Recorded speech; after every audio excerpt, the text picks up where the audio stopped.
lovely hosts, Malin Åkerman and Petra Mede.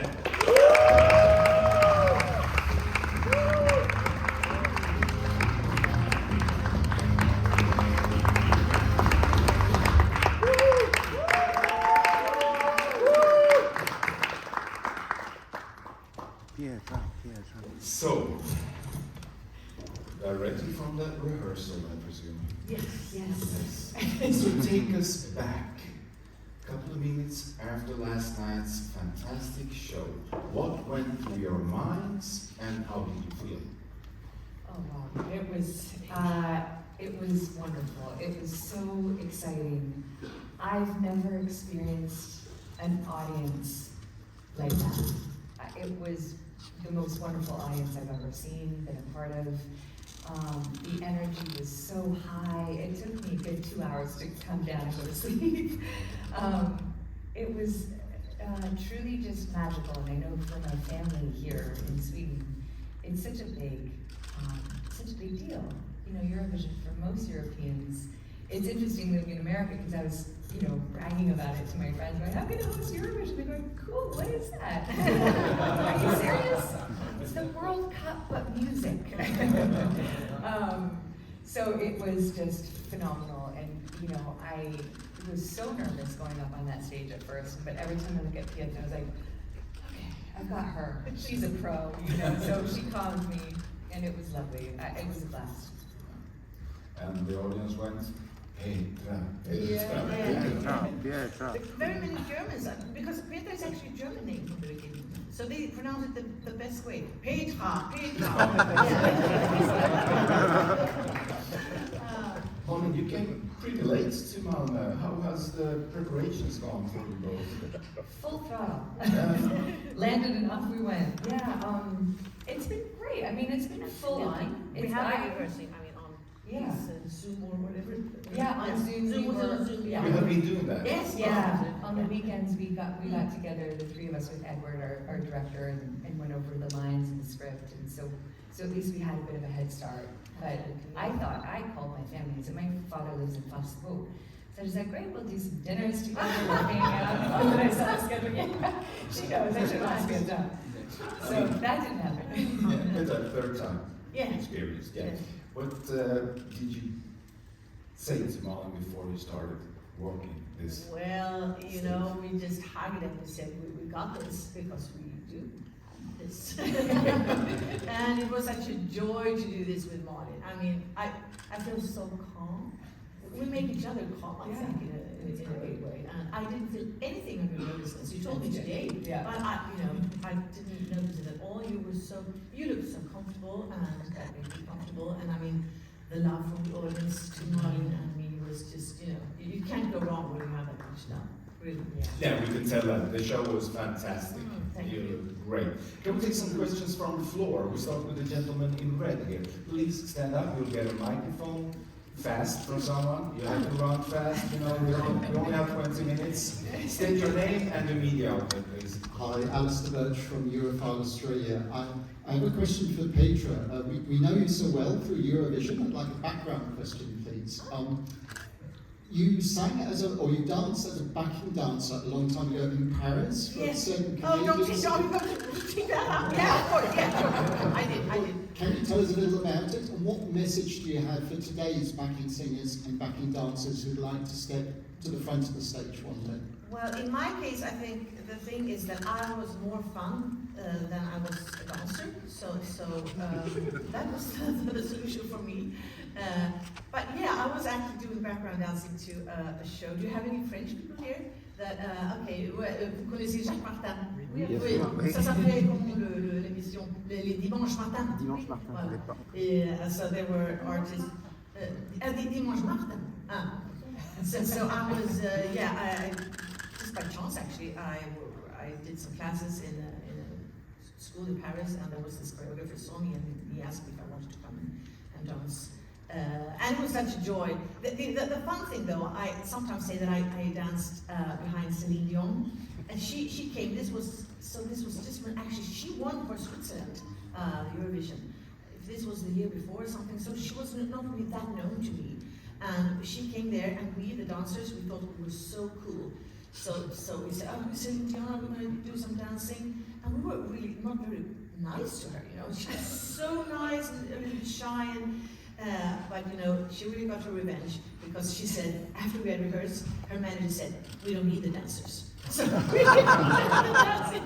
I don't think Celine didn't want us to, but maybe it didn't fit with the number or anything. But you know, yeah, it's a really difference being somebody in the background. But very often, and also in the Svenska Melodifestivalen, I should say, we have some background singers that are among the best in Sweden. Petra and Bea, and you don't see them. And you know, I would like them to step forward, but I don't have the solution. But I know that people in the background, also in this production, everybody in the background are doing a phenomenal job. Really? Yes. I have a question for the lady here. Hi, Ivana Prkic, Eurosong Croatia. Först och främst, jag måste att säga att jag såg dig på Eurovision i Malmö när jag var 9. Det var min dröm att prata svenska på Eurovision med dig. Jag pratar svenska och studerar svenska på universitetet på grund av dig. Nej men gud!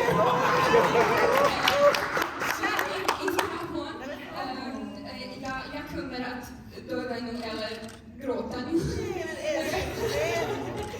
Okay, so my question is, what's the easiest and what's the hardest thing when working each other? I mean, it's your first collaboration together, and what do you think about baby lasagna? And excuse me for being nervous, I've read about this. Wow. Thank you. Yes. I'm so impressed by your job with the language. Wow. Well, baby lasagna. I made a joke about it yesterday with the vegetarian alternative about babies. So we were laughing. It's such a crazy, fun thing, you know. It's got such a good hook to it. Yes, It's like yes. it's got the crowd going. It's got great energy for sure. But as far as us working together, it's been a blessing. I mean, I've done it 2 times before, and then Malin comes with absolutely no experience of this. You do so many things, but Eurovision is quite special. Yeah. And just coming, you know, from the States, being so calm and so professional. I think that's really the word for you. Your professionalism is really Big words. Yeah. I was practicing yesterday. You two as competitors. It's honestly been incredible. There hasn't been a single hiccup that's knock on wood right now. You know, as far as our communication goes, and we have Edward, I always think that a lot of times it starts with the leader at the helm, and Edward Afsilian is our leader, and it's a trickle-down effect, and everybody that he hires around him is just so generous and wonderful because he surrounds himself with good people. And so that just creates this beautiful vibe, and from the top down you start to calm, because you go, we got this, because he keeps saying, you got this, and you go, I believe him. Do I? I do.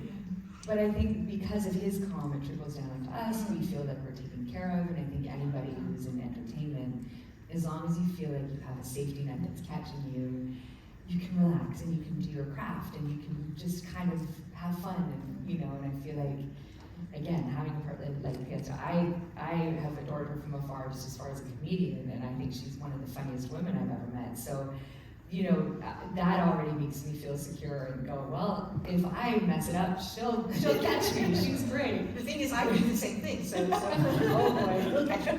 Yeah. Truly a dynamic duo. Question from the gentleman in the front here in the blue shirt. Hey Petra, hey Malin, min heter Podvik från norra Irland. Eurovision 365, Eurovision 365. Yeah. I have a question for you, Petra. Actually, so you said last night you have done it alone. Yeah. You have done it with a man. Yes.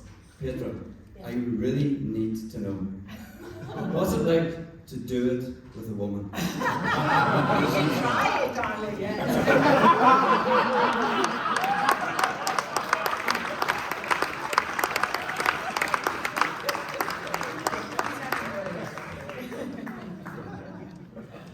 Yeah, I guess that's the answer. Yeah. Try it to know it. I have a question from one of our online viewers to you, Petra. Yeah. Yesterday's semi-final was one of the most watched in the history of Spain, thanks to the good work of SVT and the whole team. How do you feel about being a Eurovision classic? Will there be a fourth time? I'm so happy with all these compliments. It's first of all, have I made Spain watch the Eurovision more than ever? You know, that's life goal. Then I can just quit. Actually, that wasn't Spain. No, but I'm just happy to do this again. I think this is the third and last round for me. But I think there are new people and new energy coming up in Sweden. So, but you know, yeah, I'm just pleased that people like the manuscript from Edward that we are using, and the jokes and the kind of the tone we are trying to have also, which is also not always doing as the public. We love the craziness and the madness and the love and everything, but me and Malin, we have to sometimes work a little bit against that energy, because otherwise we would just be standing screaming also.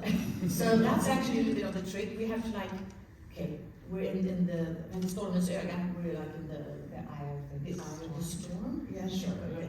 Yeah, So there we have to keep calm. So I mean, I think that's a good thing. Yeah. I think that makes people listen to what we say. Maybe.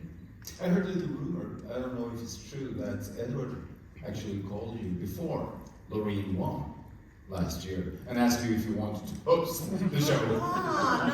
No, that's rumor. He was so confident We're not that that you would win. self-confident. More questions from the floor? Gentleman here. Hi, I'm Farouk from Eurovision magazine in France, Paris. Hello, my question is for Petra. So you did a presentation in 2012 with alone, in 2016 with a man, this year with a woman. For the next Swedish edition, with who or with what would you like to make the presentation? Oh, that's very interesting. Well, that's more a joke than a question, but yeah, but maybe that's fine. I've done it 3 times, so maybe something. Maybe Lorraine from outer space. Yeah, exactly. Yeah. The extraterrestrial. Yes, we have a lady there in the middle. Stand up, please. Hello, this is Tuğçe from Focus Eurovision Turkey. Thank you for the fantastic show last night. My question is for Petra Mede.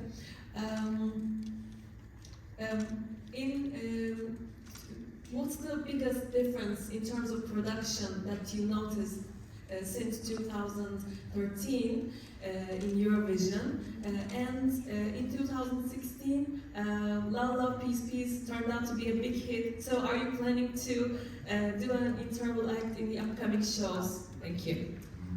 Well, we are doing an interval act tonight. I can tell you that much. But we try not. I mean, I've been working with Edward all the time. We don't really compare the different years. You know, we don't go in thinking, oh, now we have to do something like Please Please Love Love, or do it better, or do it. We do another thing that is very nice, as you'll see tomorrow night. And I also did a very long interval act called the Swedish Smorgasbord in 2013, which was just hilarious. And you know, we do different kind of interval acts. We were also all the time are referring and joking with and mocking the Eurovision. That is like our tone. That has become the tone from Edward and us. With love. Yeah, always. But you always joke about and mock the people you love. That you know, as a comedian, you just know that. True. Because you don't bother about the others. Yeah. Not worth it. Hi, I'm Stina Dahlgren from Aftonbladet. Petra, Yes. the audience and viewers absolutely loved you yesterday, and your comeback is a success. Were you ever afraid that it wouldn't be a success? And how did it feel to hear the whole arena shouting out your name? Well, you know, actually, as a, you know, I've been to therapy my whole life, but actually the best therapy is to have 8,000 people screaming your name. That's if you can fix that. Some of them have t-shirts too. with Yeah, the name of your guest. yeah, exactly. So if you're able to pay somebody to do that for you, then you don't need the years of therapy. No, it's an ego boost, of course. You know, but the audience of the Eurovision is just a unique audience. You can't compare them with anything else, I think, because they're loving you from the beginning. They love Malin from the beginning, you know, as soon as she comes in and they see her warmth and her, yeah, so it's really, you know, love to the audience that I have. And yeah, what did you say? If I was afraid of, no, I'm too old to be afraid of things. I don't know. No, I'm seldom afraid and seldom very nervous. Malin, the experience from movies, filming, what do you bring to the stage from that experience? What can you use when you're on the stage? Yeah. I don't know, I guess it's just, to be honest with you, it's so different from movie acting, of course, because you've got, the only similarity is that you have lines. But normally you don't play yourself, and I think that is the scariest thing, is putting yourself out there and hoping that people will receive you, because with the character you don't really care. You're like, it's not me guys, it's my character. But this is me, and this is what I'm giving you, and I'm hoping that the reciprocation is that it's taken well. And so it's a very different experience. I guess it's just that thing of having a bit of the acting background, you can say the lines a little differently, or like hopefully infuse it with a bit of comedy, but otherwise it's very different, and I feel a little bit like Bambi on ice. How would you say that? How would you say that? Yeah, for sure, in front of a big crowd live, I mean but I try not to think about that. But the reaction from the audience is instant. And that is the coolest thing ever. That you don't get when you're filming either. That's what's really fun. And you can just, you surf on that feeling. It's just really, I mean, like you said, unfortunately we have to be the ones to rein it in when all you want to do is just party with the audience. Exactly. Yeah, exactly. Great. But Petra, it feels like you've been doing this for years and years on stage like this in front of TV. Who said me? No, I think she's been, it feels like she's been doing that for years and years. I was very impressed exactly by that thing. I think we told you about Edward Nine, and now when the full audience is there, Yeah. you're going to see that it's by different. shock, and you really, you know, you handle it so well because you stay so calm. That's tricky actually. It's very easy to just, you know, wow, I'm also happy. Yeah, I wanted to. You don't have the time to land. Now you have to go in with the next show. We sure do. Yeah, perfect. Exciting. Next, we have more time. We just have to check. 3 minutes. 3 minutes, 4 minutes. Perfect. 3. One more question. Lady in blue, stand up, please. What a great crowd. Yes, fantastic. Yes. Thank you so much. Petra, congratulations. I'm happy to see you today. I'm coming in representation of the Cuban people follow Eurovision and Miami. The people of Cuba say this question for you. Miami public is follower of Eurovision and the Cuban people know since 1968. How can you contribute to approachment with this public in Malmo 2024? Thank you so much. Okay, sorry, could you repeat the question? Yes,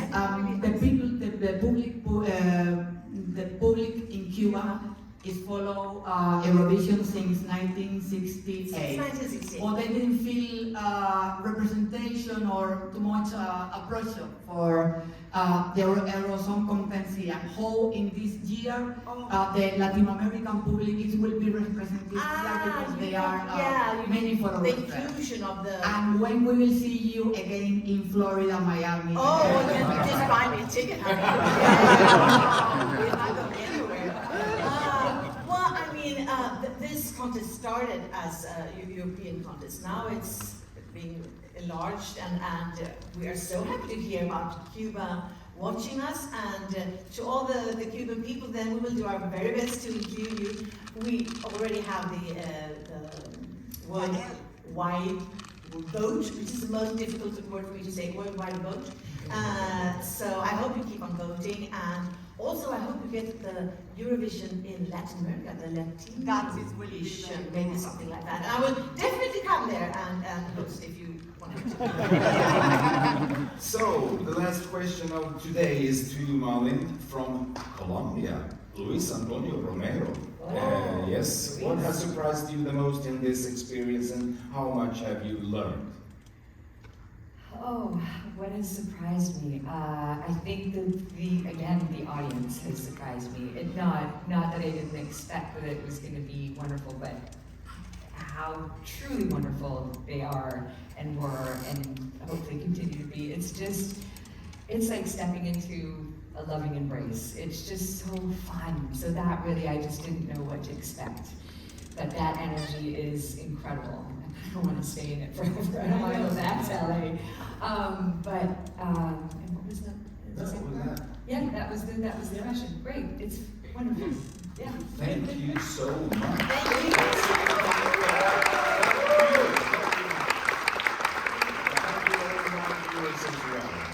See you later tomorrow for the second semi-final.